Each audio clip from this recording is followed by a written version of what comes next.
get that. And the really important stories. Fat naked cow gets stuck in swimming pool. It's a headline in a lot of local newspapers. Yeah. We're on the same team, Nick. Yeah, but I'm just helping you. Join us for Ministry of Defence, Saturday nights, 8 o'clock on GB News.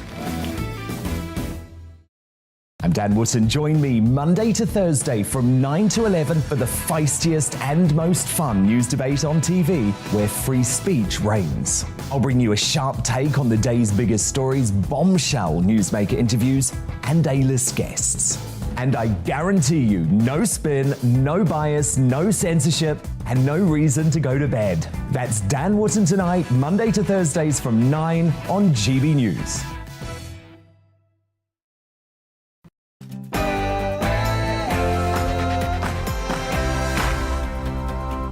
It's 40 years ago today that the white flag flew over Port Stanley.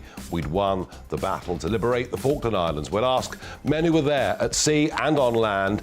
We'll talk about intelligence failures. We'll ask what lessons have we learnt 40 years on. And joining me on Talking Pints, a man who was there in 1944 in June on Omaha Beach and fought right through the war to Berlin to meeting the Russians on the Elbe. He's nearly 103. Steve Molikoff will join me for Talking Pints. But before all of that, let's get the news.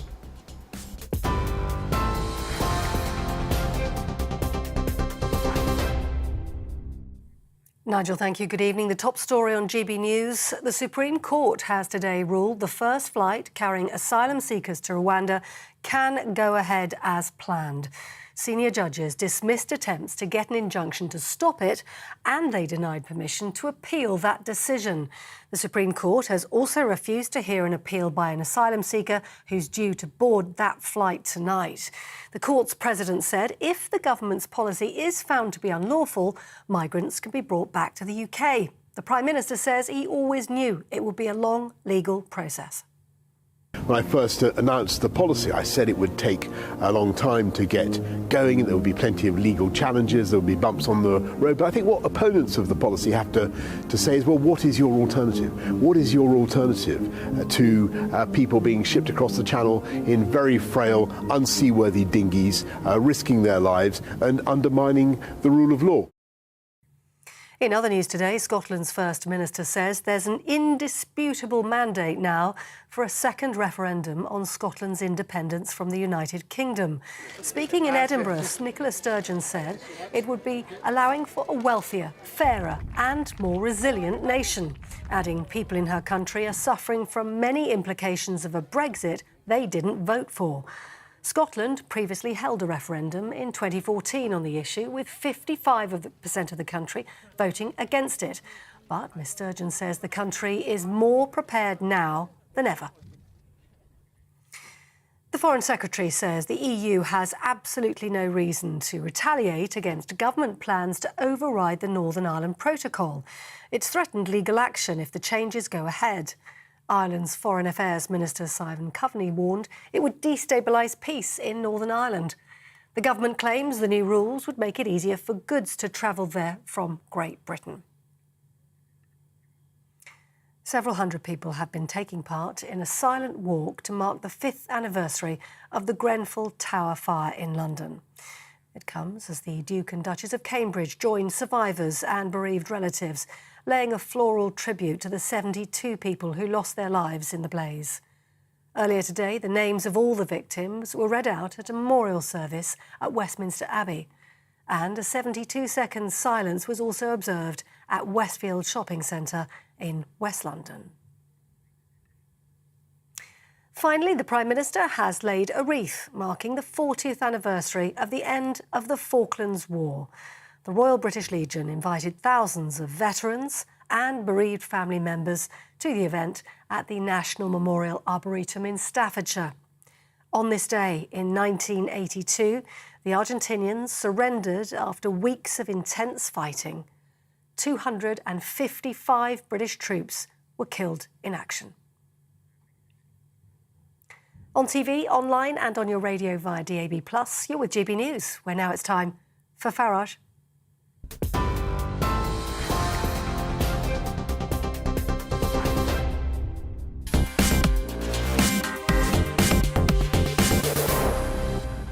Good evening, everybody. 40 years ago today, we got the reports that the white flag was flying over Port Stanley. Yes, the Falkland Islands had been liberated. It was the end of a 74-day conflict. It was a terrific victory for British military forces, albeit one that, of course, came at a cost, quite a big human cost. And I wonder, today, looking back 40 years ago, we'll talk to men that were involved on land and the sea. We'll look back and think, well, what did we learn from all of it? Did we learn anything from any of it? Do human beings ever learn anything? But we've got to try to learn things. Was it a failure of intelligence? Was our kit really up to scratch? And we'll look ahead to the shape of our armed forces today. What position are we in? And what threats do we face around the world? But my big question for you at home is, what have you learned 40 years on from the Falklands? Farage at gbnews.uk. Now, Lord Alan West of Spithead, former First Sea Lord, Chief of the Naval Staff, Security Minister under Gordon Brown. You, of course, were part of that task force that was very rapidly assembled, wasn't it, in 1982? Absolutely. I mean, the feeling within the MOD, because the Chief of Defence Staff was actually in New Zealand, was that nothing could be done to recover the islands. Britain had been the sick man of Europe, in a sense, through the 70s. People were depressed about things. And there was a meeting held in Parliament just across the river there, at which the Secretary of State for Defence and the Foreign Secretary and the MOD representatives were telling Margaret Thatcher there was no way that anything could be done. Yeah. Henry Leach, the First Sea Lord, heard this was happening, rushed to Parliament in his uniform, and was taken up there, much to the horror of the staff there, because you're not meant to be wandering around Parliament in uniform in case it's a coup. And he was taken into the room, and Margaret Thatcher said, "What are you doing here, First Sea Lord?" And he said, "Ma'am, I understand you're discussing the invasion of the Falklands by the Argentinians. I'm here to tell you I can assemble a task force within 4 days to sail for the Falklands, and we can recapture those islands." And then he always said, he shouldn't have said the next bit, but he did. He said, "And I think we should, or we'll be a different nation." Wow. And Margaret Thatcher, that was what she loved to hear, and she grabbed that and said, right. And the task force, the first two carriers, sailed 5 days later? Quite amazing. It was pretty impressive to get that done. Now, Leach is a great hero of all of this, and yes, the chinless wonders wanted to stop her, but they always want to stop us doing anything, don't they? So you were there, you were off on that task force, and you knew the risk we were taking. I sailed slightly later because I just got back from the Arctic Ocean. I'd been up there doing exercises for about 2 months, 3 months. I got back into Devonport with my gun broken because I'd been in a huge storm and it had damaged it. And as typical of Britain at the time, dockyard mateys came on, sucked their teeth, said, "Oh, this will take about 14 weeks to fix." 2 days later, the Argentinians invaded the Falklands. Dockyard mateys came on board and said, "We'll sort it in 2 days." Yeah. That's the difference with Britain when it really has to do something, I think. Yeah. And they did that, but it meant I sailed slightly after the others, joined them in Ascension Island. Then I escorted the Canberra, which had a lot of troops on board, a lot of Marines, and the Elk and the Norland, full of paras, and I escorted them down to the Falklands. Elk was just absolutely full of ammunition. I went and visited it. The naval officer who was on board, all the merchant ships had a naval officer. He had a grey parrot on his shoulder to encourage them. But he said, "If this goes up, sir, you don't want to be within 5 miles of us." So I told my officer watch, if there's an air attack, to stay 5 mials away from Elk, because there'd been a hell of a bang. But she survived the war, which was good. 5 vessels were hit and sunk. Absolutely. What a shock it was for the nation, including the vessel that you were on. It was. I mean, I think when Sheffield was sunk, that was the first time many of the people realised this was a real war. I knew it was going to happen because I'd been up to Northwood. Margaret Thatcher had released $2.5 billion from the reserve, and I knew what the Argentinians were like, and I thought there's going to be a fight. But most of the sailors didn't really think there would be. And I think this release of $2.5 billion, by the way, if I may say today, because there are parallels with Ukraine. Yeah. Goodness me, Margaret Thatcher released $2.5 billion at 1982 prices. This government doesn't seem to be really doing anything about more money for defence. We'll come back to that. But you're on HMS Ardent. You're hit. Well, we led the task force, in the amphibious force, into Falkland Sound. We went down, because I had a long-range gun and I was good at naval gunfire support, we were detailed off to go and support the SAS, who were doing a diversionary raid. We fired 170 salvos into Goose Green, destroyed 5 Picaras on the runway, which stopped them taking off, destroyed most of their napalm, which is illegal, but we didn't want it dropped on our troops, and we let the SAS withdraw safely because we were bombarding. Then we went into the middle of Falklands Sound, where these air raids really started building up. There were 63 air attacks on the first day, 17 against my ship. We were straddled by bombs. We were hit by a bomb which went straight through the ship. We had bombs in us that were unexploded, and several went off. And as the day went on, so we took more and more damage. And finally, I lost all power, and I was running towards the coast, and I made some men run up the folks. We released the anchor, and so the anchor bit, and we were on a single anchor, leaning over, on fire, sinking by the stern. I talked to some of my heads of department. It was quite clear that the ship was likely to explode at any moment, like Antelope did, the famous pictures. And so I made the decision to abandon ship, which is a very difficult decision, because as a captain, you know, your ship is your grey mistress. You spend more time with her than you do with your wife. No, it was, and you had to make that decision. But I'd lost 22 of my boys already. I had 30 injured, and I knew I'd just lose more of my men. And so I made that. It was a very hard decision. When I got off the bow onto another ship, I didn't want to go, and I was dragged off by a couple of guys, because I was the last one to get off the ship, because I just couldn't face going. And I have to say, my wife, who I'm sure didn't mean it, when I got back, she said, "Shouldn't you have gone down with your ship?" Which actually reinforces a bit. But I know she didn't mean it, really. Did we learn much from it in terms of the Navy, the equipment? And you mentioned the fact that you feel we're seriously underfunded today, don't you? Absolutely.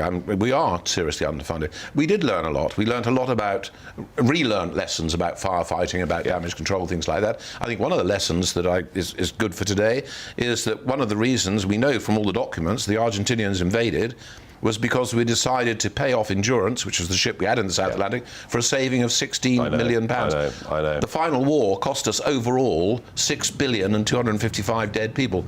You need to invest in defence, because dictators spot what you spend. Putin has seen us over these years cutting defence. He's seen Europe even worse than us. And the Chinese too.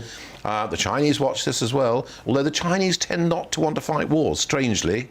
They think wars are so unpredictable. That's why I don't believe they'll go and invade Taiwan unless things go wrong in China. But the big lesson, I guess, is be prepared for anything. You've got to be prepared. And also, we needed aircraft carriers. We could not have done it without the aircraft carriers. And we've now got aircraft carriers, thank God. But have they got all the aircraft for them? No. The weapons system for an aircraft carrier is its aircraft. There's more to be done. The last aircraft carrier we lost didn't have its aircraft with it. That's why we lost it. No, maybe the government ought to pay attention to this. I think they're wise words. Lord West, thank you for joining me on this anniversary. Now, up at the National Arboretum today, there has been a remembrance service. The Prime Minister's been in attendance, and GB News' Mark White is there now.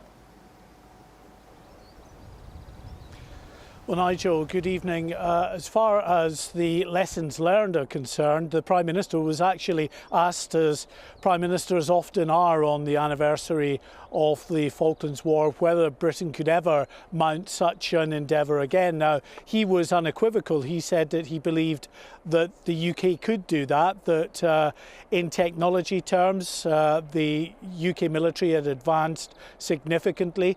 He pointed to the two new giant aircraft carriers, HMS Queen Elizabeth and HMS Prince of Wales. And indeed, the innovation and the development of these carriers came out of lessons learned from the Falklands War. The Invincible class carriers that was down there along with HMS Hermes were 3 times smaller than the current aircraft carriers we have now. Of course, Lord West said there we need enough aircraft for them, but providing they get eventually enough aircraft for them, one of the lessons is CAP, Combat Air Patrol.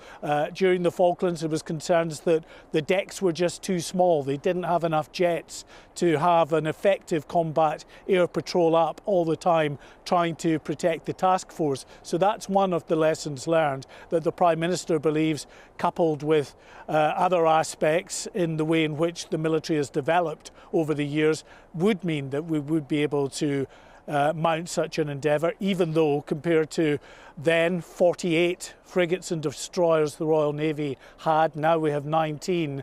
The British Army had a standing army of 160,000 in 1982, Nigel. It is now half that size. But, as I say, the Prime Minister remains optimistic. As far as the event here today is concerned, of course it was poignant. Lots of tears, people remembering back some 40 years ago.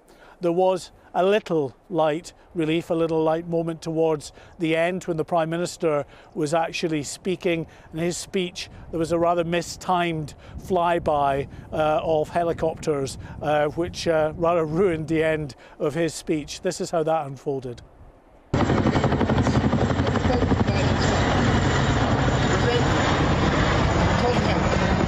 Chairman of the South Atlantic Government Association with a scroll.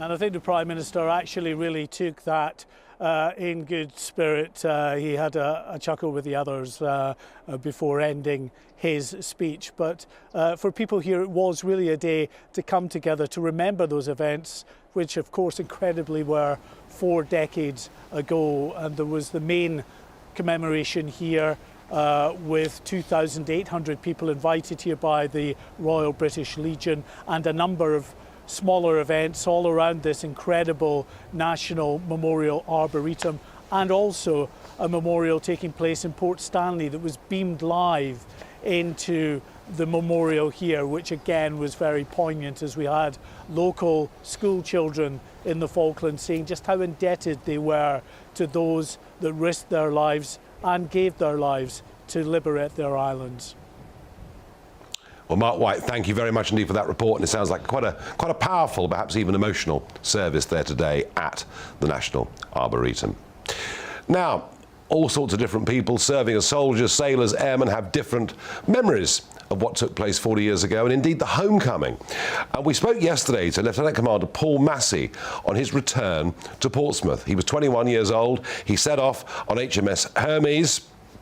He witnessed Sheffield being hit, 20 men being killed, the first Exocet attack that we talked about a moment ago with Lord Weston, a real genuine shock. And he also talks in this little interview about what the homecoming was like back in Portsmouth. The only thing that I would say that I've carried for 40 years relates to July the 21st, and that was when we returned. And we're on the Hermes and we sailed in. And we were anchored off the Isle of Wight the night before on the 20th, so close you could smell the fish and chips ashore. And I thought, God, it's good to be home. But then sailing in, we met Margaret Thatcher. She flew on board, and she shook my hand and said to me, "You've done very well. But remember what your families have gone through." And that stuck with me for 40 years. That wasn't Margaret Thatcher, the Prime Minister, or the politician. That was Margaret Thatcher, the mother. And I've never forgot that. But then as we sailed in, the ship was surrounded by a flotilla of boats. And then we got towards South Sea Common, and we were amazed how many people had turned out. We never expected that. That really blew us away. But then a wall of noise hit you. And I must admit, I began to tear up at that. And I thought the 2 guys we'd lost on the squadron, and I thought, I wish they could be here, to see that. And then you got under control. And then as we sailed into Portsmouth Harbour, and past the castle and the railway station, and the jetty was close where we were about to dock, the crowd was phenomenal. And this was all families of people on board. And I knew my mother, father, my grandmother, and my younger brother were in that crowd. And then the band, the Royal Marine Band, which I consider to be the best in the world, started playing Land of Hope and Glory. And I cried like a baby. And even now, 40 years on, if I'm on a cruise with my family, on a sail away party, they always play Land of Hope and Glory. And it's some kind of trigger,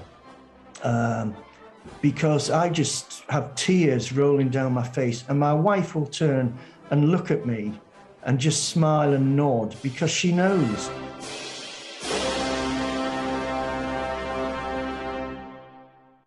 Well, some very powerful memories there from Paul Massey. Now, we've talked about the Royal Navy, we've talked about the loss of 5 ships during the campaign. What about the Army? What about the Army? What about the infantry? How did they get on in the Falklands War? And did we learn any lessons from that? Well, Major General Chip Chapman was a lieutenant and platoon commander in 2 Para, the parachute regiment during the Falklands campaign, fighting in the Battle of Goose Green. And the second battle was Wireless Ridge, I think, wasn't it? Chip, looking back on it all, I mean, parachute regiment did take some heavy casualties. Yeah, we did, but if you look at the governing weapons in war, people will say, what was the decisive weapon in the Falklands? Was it the Exocet, if they'd had a few more, or was it the Sidewinder or the Harriers? But actually, from our perspective, the decisive weapon was camaraderie. It was that vertical cohesion between leader and led, and horizontal cohesion between the blokes, which enabled them to get up and go and close with the enemy and do what they had to do. And if you could bottle that camaraderie and cohesion that we had amongst the infantry, which sustained them despite the casualties, then you would have a war-winning team anywhere in any business or industry in the UK or around the world. In some ways, what you did, yomping across the islands, carrying your kit with you, fighting, and quite a lot of hand-to-hand, close quarters fighting that took place, taking the ridges and all of those things. I mean, in some ways, it was very old-fashioned warfare. Or is that actually how warfare has always been and always will be to a certain extent? Well, there's 2 parts to this. The first one is the nature of war doesn't change. So it is visceral, people get killed, and often it is close combat, which we see in Ukraine in the urban cities. The character of war does change. So in 1982 we had the land, the sea and the air domains. Now they add cyber and space to that, so we have 5 domains of war.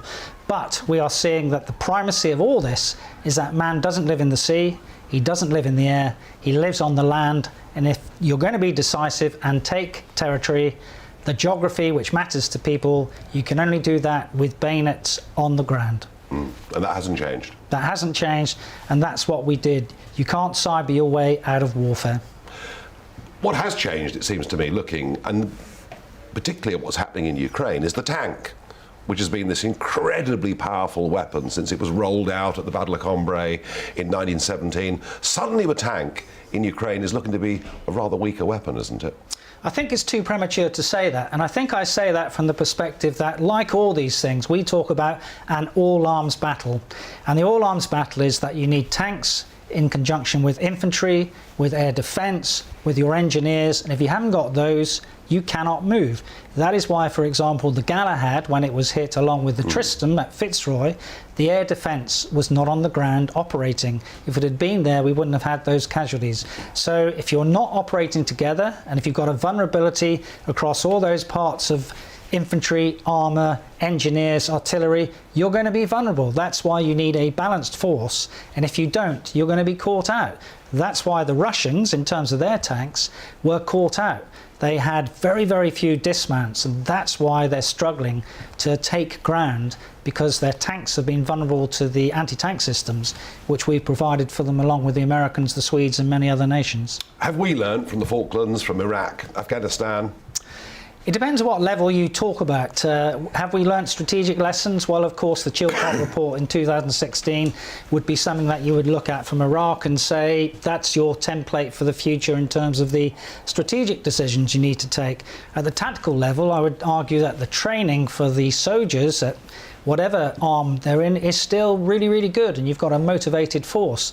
The level in between, which is the operational level, our generalship, whether that's good or bad, I don't know, because since the Falklands, of course, we've only really been a bit part player, and I mean that in the sense that we will only probably ever be part of a coalition. There'll be very, very few operations like the Falklands where we will go by ourselves. When you went to the Falklands, there were 160,000 soldiers in the British Army. It's now 80,000. Do you agree with Lord West that we've cut too far? Yeah, I think we have. So you would always say that from the Army's perspective, that the Army is always with a volunteer force, which is very, very expensive, that they're always too big in peacetime and too small in war. They're actually too small in peacetime and too small in a future war now. And looking back, Chip, you know, there you are, Lieutenant, in charge of your platoon in those 2 battles in the Falkland Islands. When you look back, what do you feel? Well, I'm very, very proud of what both my men did and what Two Para did and what the whole force did. I remember those who died. I respect all the services, and wider than that, the Merchant Navy made a significant contribution, GCHQ in terms of the SIGINT that they provided. But I also reflect that I was very, very lucky. I lived to see the dawn of a new day on the 14th of June 1982 after a battle on the night of the 13th. And I'm blessed that I did that, and I love the fact that I was able to do that when so many people did not. Chip Chapman, thank you very much indeed for coming on and sharing your personal experience of the Falklands.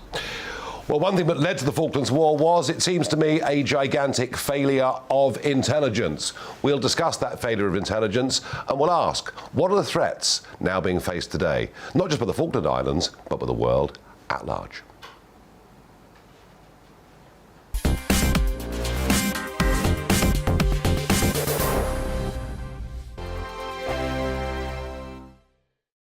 We are GB News. We're right across this great nation. On TV. On radio. On digital. Absolutely everywhere. We don't talk down to you. We embrace all voices. With honest and civilised conversation. We're not part of the establishment. We're one of you. And we're only getting started. Join us on GB News, the People's Channel, Britain's news channel.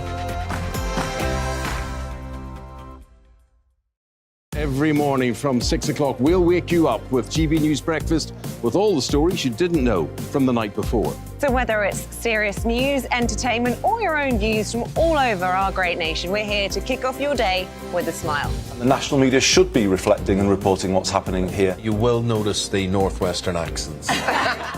Whether you're with us on TV, radio, or online, every morning, it's breakfast from 6 a.m. Hope you can join us.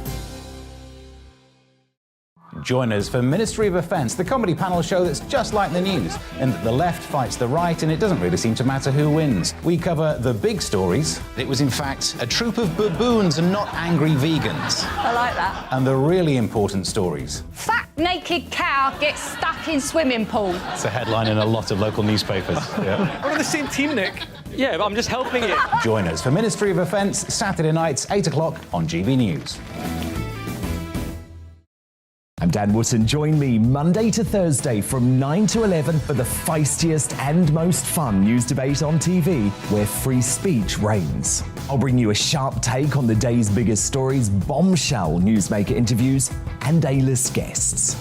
And I guarantee you, no spin, no bias, no censorship, and no reason to go to bed. That's Dan Wootton tonight, Monday to Thursdays from 9 on GB News.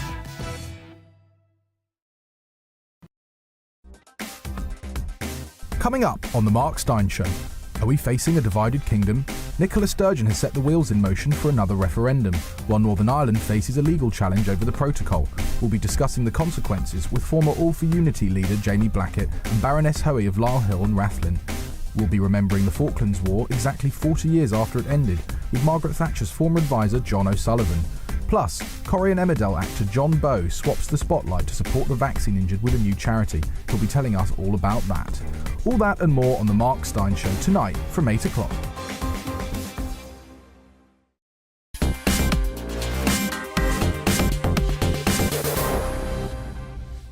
So what have we learned 40 years on from the Falklands conflict? Some of your thoughts coming in. Stuart says that we should always be adequately equipped to defend our lands and our people. Douglas says we obviously haven't learnt a great deal.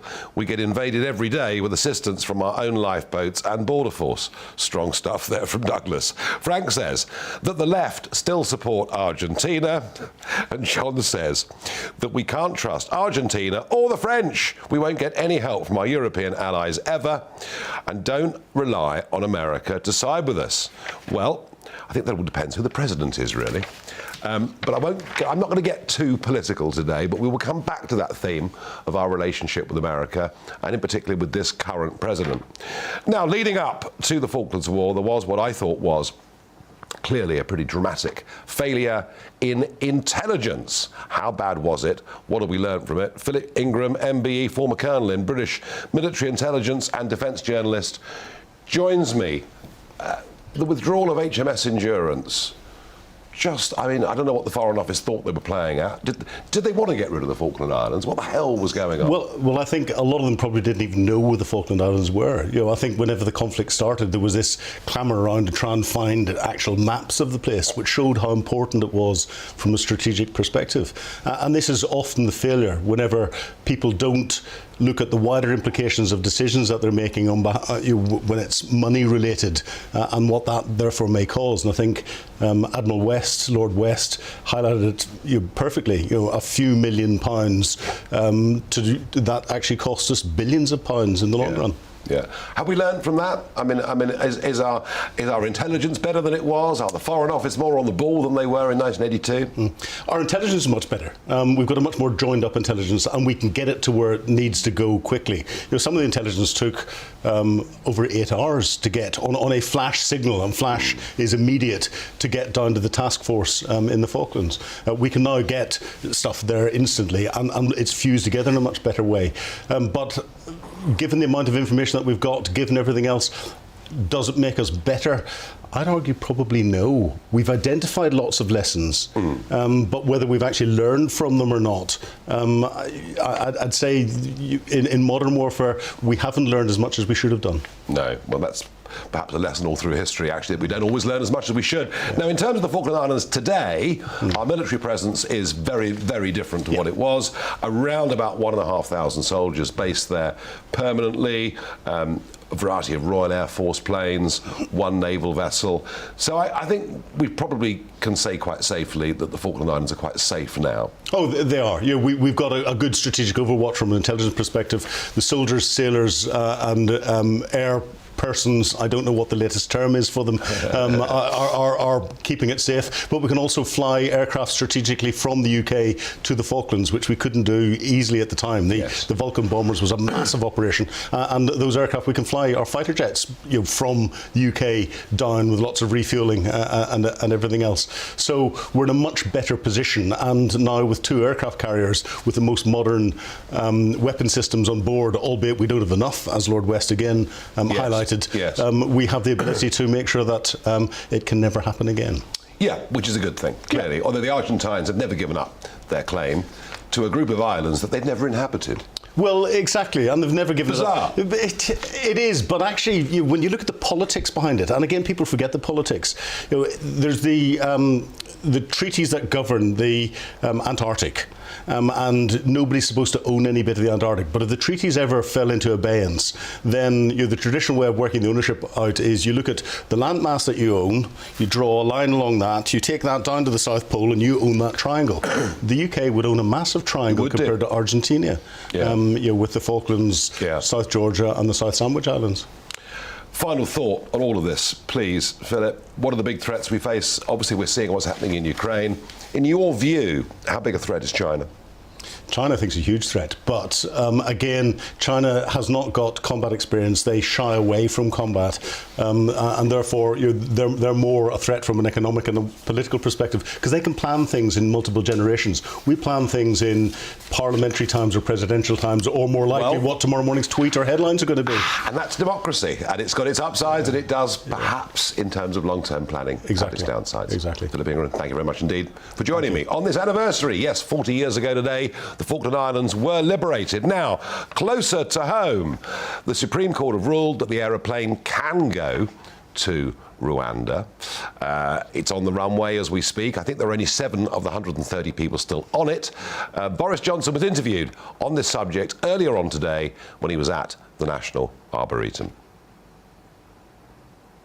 You predicted yourself that there would be all these legal challenges, and true enough, here we're seeing them. Is it not time to come out of the European Convention of Human Rights to be able to set your own rules, to stack the odds in your favour then when these legal challenges come about? There's certainly the case that the legal fraternity, sorority, whatever, the legal world is very good at picking up ways of trying to stop the government from upholding what we think is a sensible law, and trying to we're trying to make a distinction between legal pathways to the UK, which we support. We want people to be able to come here in fear of their lives, but we want them to do it legally and safely. And that's why we have all the safe and legal routes that are open to people. What we want to do is to show the people traffickers that they're breaking the law, they're risking people's lives, and it won't work anyway.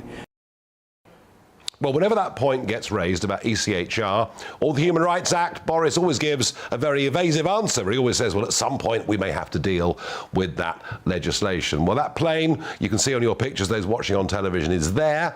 And let's say it does take off with 7 people. Well, all well and good. But today, several hundred people crossed the English Channel in small dinghies, and that when there were over 100 yesterday and over 100 the day before that as well. We are well through the 10,000 mark already this year. We're headed towards an absolutely huge number, and I want this Rwanda policy to work. I really genuinely want the Rwanda policy to work, but when there are hundreds coming in on a day like today, if 7 get removed, it isn't going to make much difference. And you can see, those of you watching here, that was today in Dover. That's before first light, and that lifeboat absolutely filled with people. This problem isn't going away, but if substantial numbers did go to Rwanda, it would make a difference. I don't believe any of it can happen all the while we're signed up to ECHR. 1 or 2 more of your thoughts. John says, never trust the French. Well, of course, those missiles that sunk the boats were French-made Exocets. One viewer says, I'm not sure we've learnt anything. Just look at the state we left Afghanistan in. Barry says, I'm no military expert, but our response to war in Ukraine would indicate that this time we're ahead of the game. Well, do we learn lessons from history? I think we learn some, perhaps we don't quite learn enough. We've talked very much about 40 years ago, those battles on land and at sea. We're going to go back a little bit further in a moment. We're going to go back to June 1944. We're going to go to Omaha Beach. I'm going to be joined by a friend of mine, Steve Melnikoff. He's just shy of his 103rd birthday. We'll talk about what happened in Normandy all those years ago.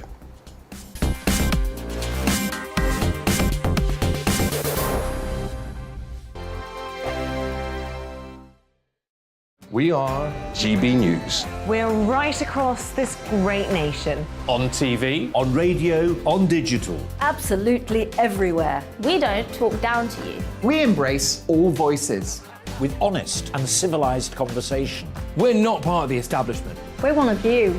And we're only getting started. Join us on GB News, the People's Channel. Britain's news channel. Every morning from 6 o'clock, we'll wake you up with GB News Breakfast with all the stories you didn't know from the night before. So whether it's serious news, entertainment, or your own views from all over our great nation, we're here to kick off your day with a smile. And the national media should be reflecting and reporting what's happening here. You will notice the northwestern accents. Whether you're with us on TV, radio, or online, every morning, it's breakfast from 6 a.m. Hope you can join us. Join us for Ministry of Defence, the comedy panel show that's just like the news, in that the left fights the right and it doesn't really seem to matter who wins. We cover the big stories. It was in fact a troop of baboons and not angry vegans. I like that. And the really important stories. Fat naked cow gets stuck in swimming pool. It's a headline in a lot of local newspapers. Yeah. We're on the same team, Nick. Yeah, but I'm just helping it. Join us for Ministry of Defence, Saturday nights, 8 o'clock on GB News. I'm Dan Wootton. Join me Monday to Thursday from 9 to 11 for the feistiest and most fun news debate on TV, where free speech reigns. I'll bring you a sharp take on the day's biggest stories, bombshell newsmaker interviews, and A-list guests. And I guarantee you, no spin, no bias, no censorship, and no reason to go to bed. That's Dan Wootton tonight, Monday to Thursdays from 9 on GB News.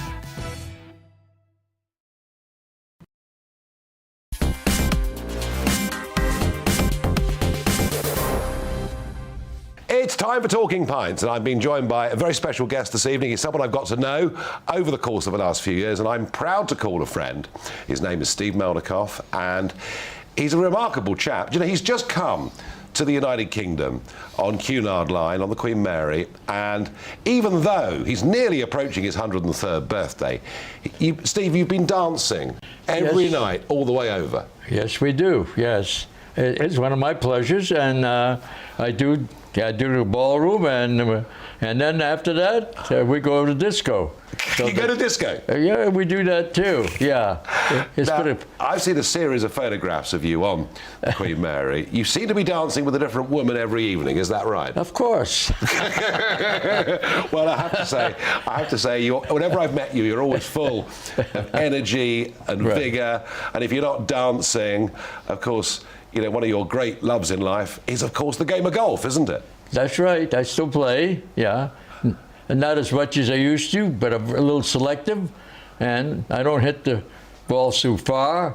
And Tim wants to buy him a new set of clubs. I said, what I need is a new body. But you're still playing, you're still enjoying the game. I do very much, yes. And you've been breaking your age for many years at golf, haven't you? Yes, I haven't done it this year, but most years I've been able to, before the virus, I started about 80. But that would be on a special day when everything went right. Just when a pro shoots about a 61, and I'm shooting 100, right. Steve, it's a very different boat journey I was going to talk to you about than Cunard and coming over, on which you're now one of the great celebrities, and they love having you on board, which is terrific. But I'm just wondering, you know, you're a man in his mid-20s, you've been trained, you're ready to fight, and it's June 1944, you're going in, you're climbing down rope ladders, you're getting into a landing craft, you're going in to Omaha Beach.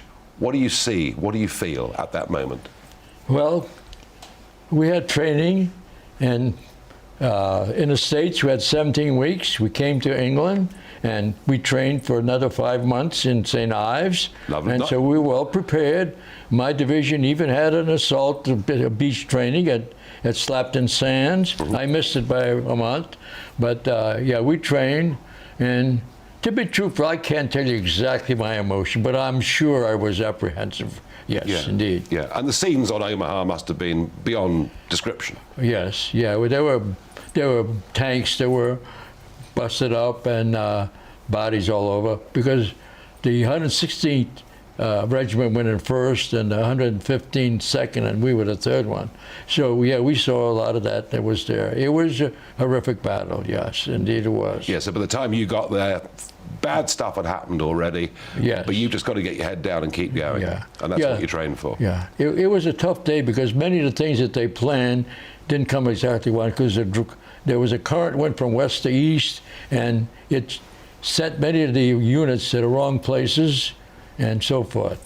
One was sent to the right place. That was 116th, a B company. And very unfortunately, it was a National Guard outfit. They're all from the same area, and they had horrendous casualties. Yeah. Well, of course, the film Save It Private Ryan was about one family losing a lot of people, and it kind of, I guess it kind of brought Omaha Beach to a modern audience in a very dramatic Steven Spielberg way. You've been back to Normandy. Yes, many times. Many times. And I've visited Omaha, and the beach is pretty much as it was. The American Memorial and Cemetery is, I mean, astonishing in terms of the way that it's been put together, the way that it's maintained. There's 8,000 people there. Right. 8,000 people in that beachside cemetery. How did you come through it, Steve? Well, whenever I come to France and Normandy, I know those are the people that fought. They're the real heroes. I wear this outfit. It's in respect to those people, and it's to honor those people, because those were the people that fought. The Army, the Navy, married, all mixed in together, even a few ladies, and they're the ones that fought, and I respect them, and I go to honor them, because that's the reason that I'm here right now, is because those people made it possible to be here.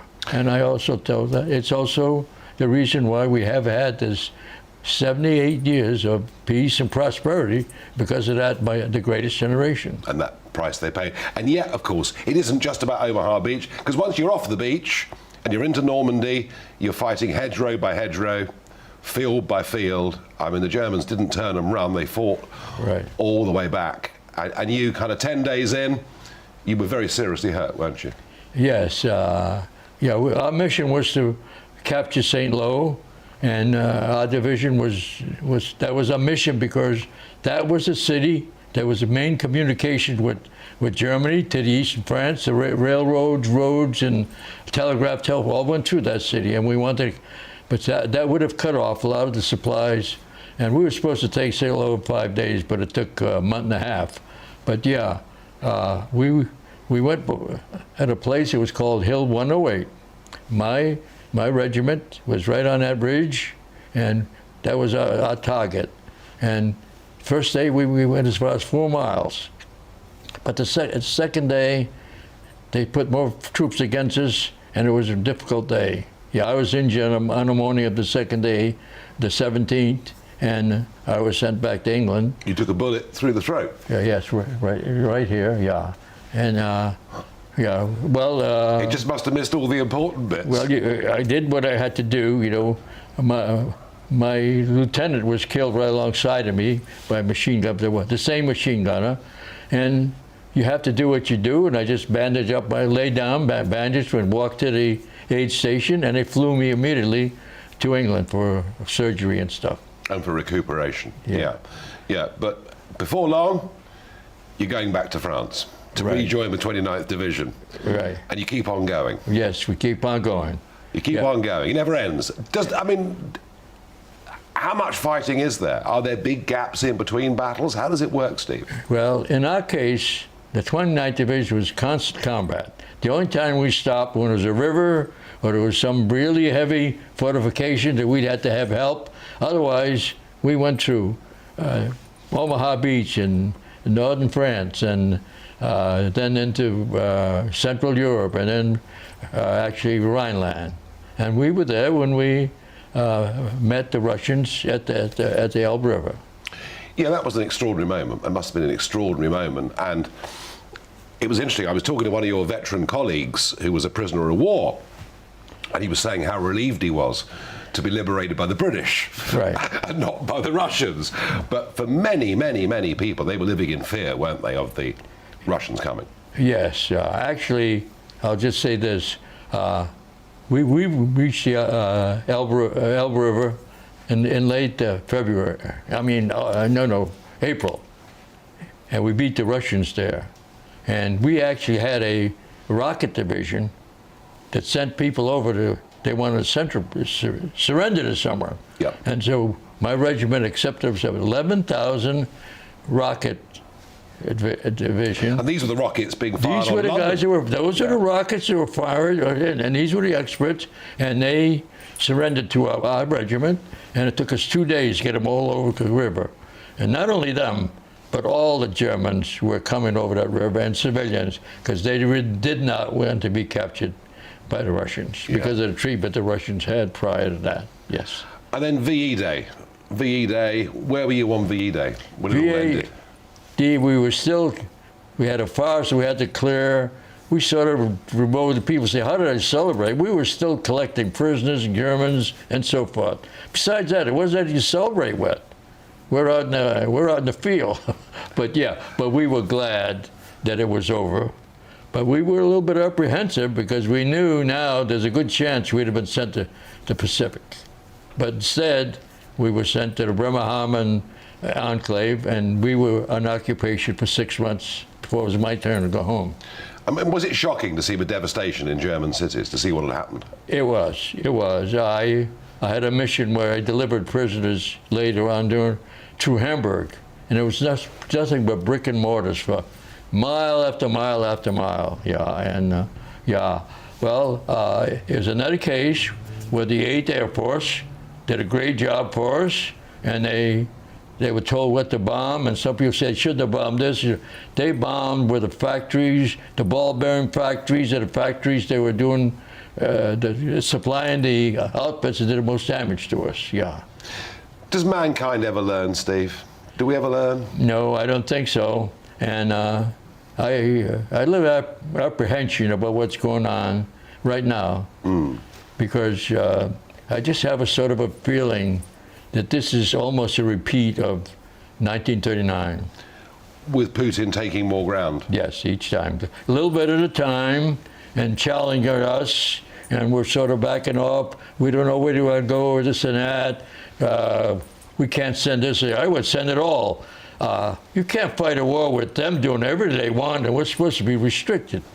But you know, I'm not in charge. You've got your shame you're not, really, because I'm not sure Mr. Biden's in charge at times, are you? Yeah. I mean, the withdrawal from Afghanistan, and there's a lot to talk about in the world today. Steve, I want to ask you, after your experiences of all you went through, you know, Normandy, through Europe, you were wounded, seriously wounded once, you were wounded a second time, I think, as that campaign went on.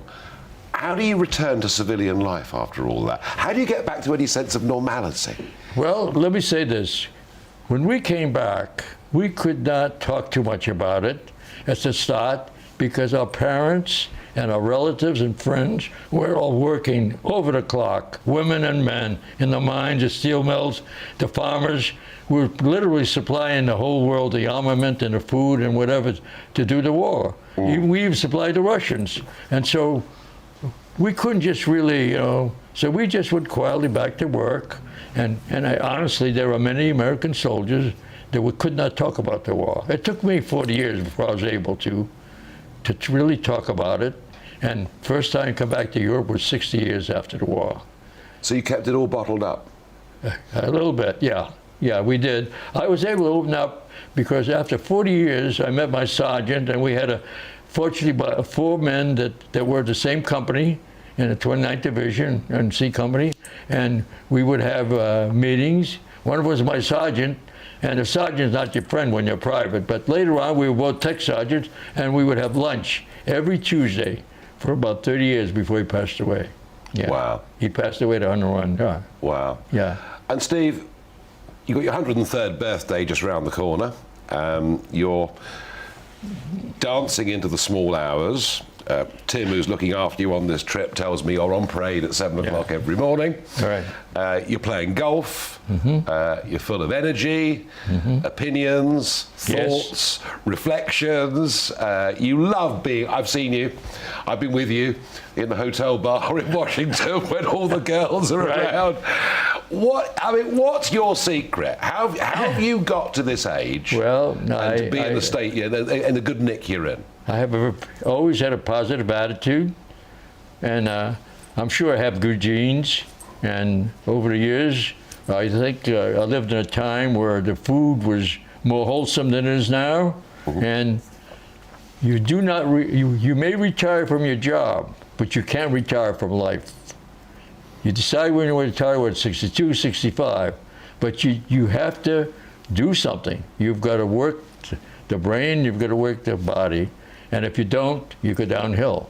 So you have to keep going. I did that. I had a little business for a while, a hobby business, and I'm still doing stuff, playing golf.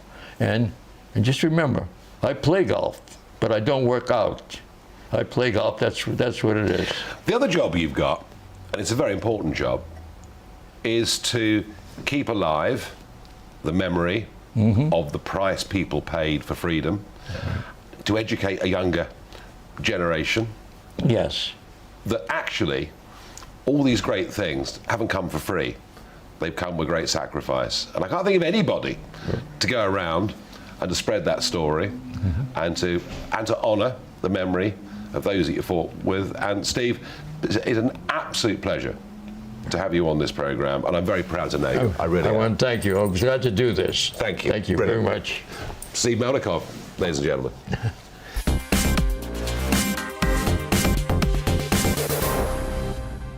And we'll bring you back in.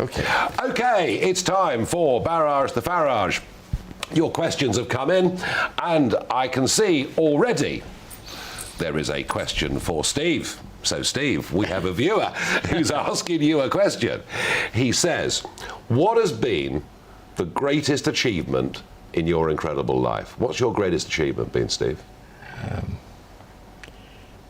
I think the fact that I came back, and because of the GI Bill that gave me my college education, I was able to educate my kids because it put me at a higher level in pay.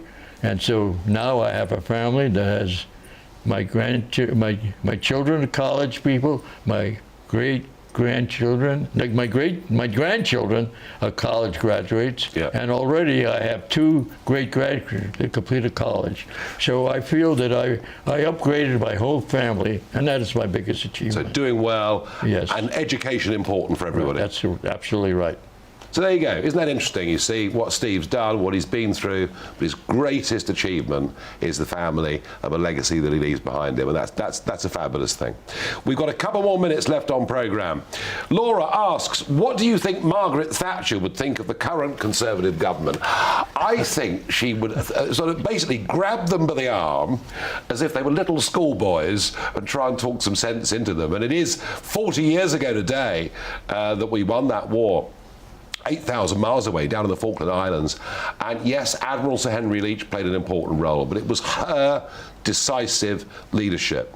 You know, to send the Royal Navy with the infantry on board 8,000 miles across the world, to land on St. Carlos with no reconnaissance. Of course it was a risk, but Thatcher took that risk. And whether you like Thatcher or don't like Thatcher, she was a real leader. And I look across the Western world today, I don't see people, frankly, who've got that calibre. Final question for this evening.